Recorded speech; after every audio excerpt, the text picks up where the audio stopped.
parole migliori non sono raccolte nella mia mente, ma in Dio che risiede nel profondo della mia anima.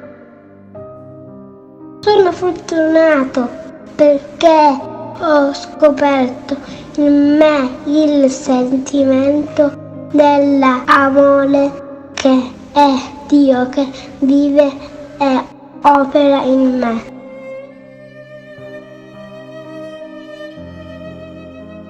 O cielo, se vuoi, toglimi tutto, il tempo, la storia, il passato, il presente e il futuro. Toglimi ogni cosa, perfino il nome, ma non mi togliere il Padre. Shalom Gerusalemme, città di Dio e dei bambini. Tempo fa scrissi Gerusalemme affinché diventasse un invito alla città di Dio, dei palestinesi, degli ebrei, dei cristiani e di ogni uomo di fede, a coabitare in pace come fanno i bambini quando giocano, rendendo così felice il loro Signore. È giunto il momento, uomini della guerra e abitanti della Terra Santa, di fare in modo che Gerusalemme ritorni ad essere la città di Dio e dei bambini. Gerusalemme, poesia.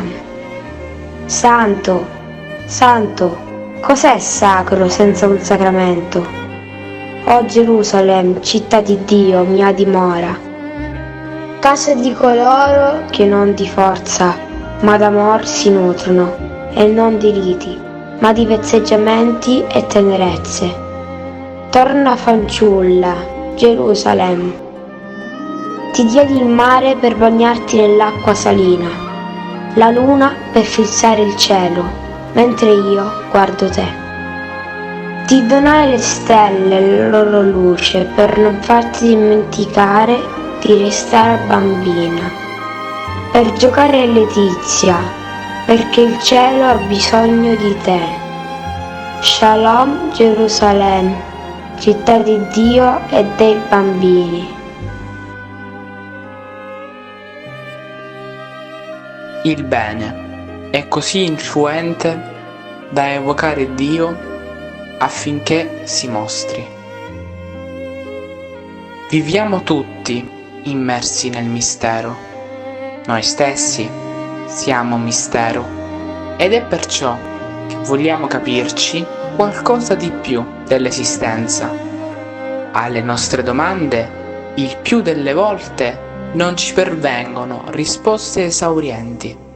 E allora analizziamo e disquisiamo con noi stessi insistentemente, occupando con i nostri futili pensieri e con la nostra voce lo spazio sacro destinato all'ascolto dello spirito.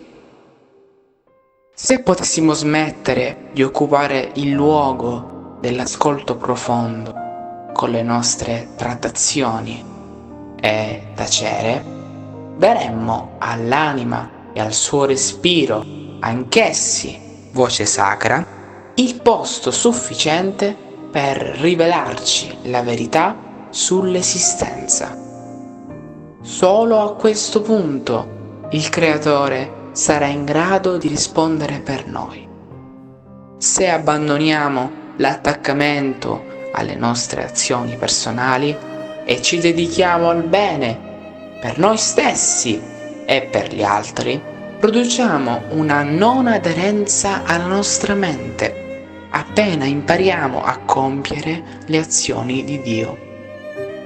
Da quel livello diventa più facile capire che siamo ciò che cerchiamo e che il nostro sé, parte di Dio, contiene tutte le risposte. La nostra evoluzione spirituale dipende esclusivamente dal bene e quindi dall'amore.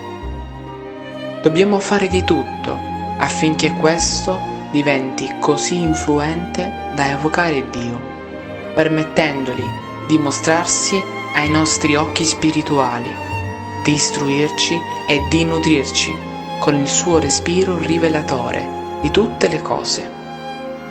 Allora la nostra coscienza diventerà consapevole e, come fu nella sua sostanza primigenia, pura e cristallina.